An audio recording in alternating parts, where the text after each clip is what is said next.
Maximum Overdrive is a 1980s adaptation of a Stephen King story. This is actually directed by Stephen King in his only directorial effort. I will not lie, I think you can tell he is not necessarily coming from a director's background, he's coming from a writing background. This film takes a while to find its footing. I would say the second half is significantly better than the first half. Still not great, but a huge improvement.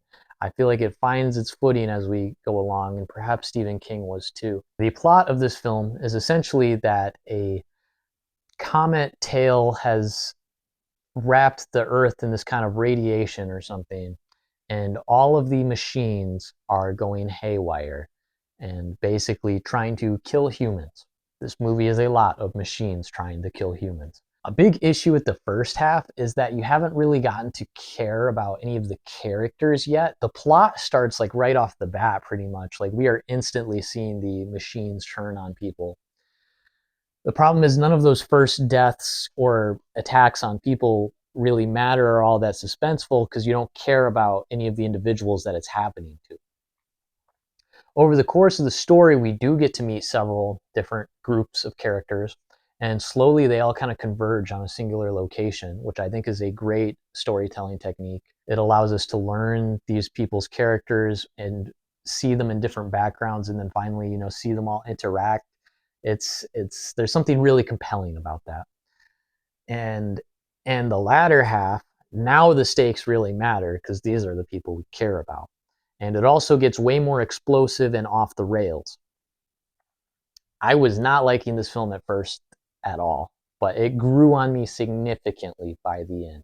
This film does not have good reviews. I think it has like a 18% on Rotten Tomatoes or a 14%, something like that. There are a lot of questions I was asking myself throughout the film that I was a bit unsure of. For much of the film, cars are actively trying to kill people. Cars and trucks are probably the main antagonist of the story. In fact, the short story this is based on is called Trucks. However, we also spend a lot of time with a couple and driving a car, and the car just works for them. It never tries to kill them, the one that they're driving, which is uh, a little eyebrow raising to me. Possible I missed something. Possible, I don't know. I don't like to be too nitpicky about plot holes, but there were several times I had questions that I never got answers to.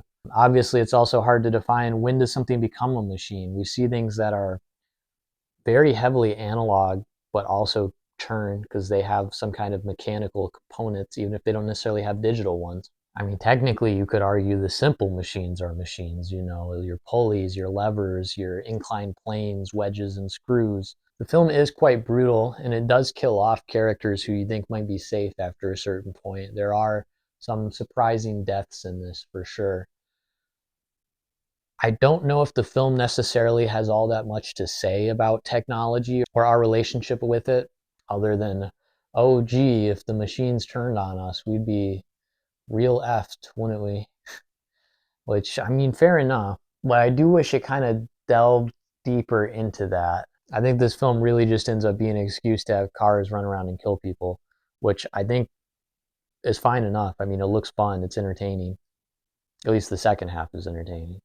I don't think this is one of the worst films I've ever seen, but I certainly don't think it's a great one. This character grew on me a lot. He starts off as just kind of this mysterious uh, dude, but he grew on me over the course of the story. I think all the characters kind of mold and take place, and there is a very memorable cast here. I liked that couple that I was talking about in the car. The way they argue is a very memorable dynamic. Once we get all of our characters into a certain location, we really get to see all of these personalities conflict and clash, and that adds to a lot of the tension of the movie. What would you do in this situation? Are you doing the right thing? Are they doing the right thing? People are going to have different views, and that all comes to fruition. That's where I think the story really starts to grab you. And you also learn maybe the machines possibly have some motivation of their own. I had a fun enough time watching this. It grew on me a lot by the end. The characters did too, and it became a lot more fun. It definitely is a very slow start, I would say. Not that the plot doesn't start right away, but in terms of getting you to actually care about the story and how it progresses.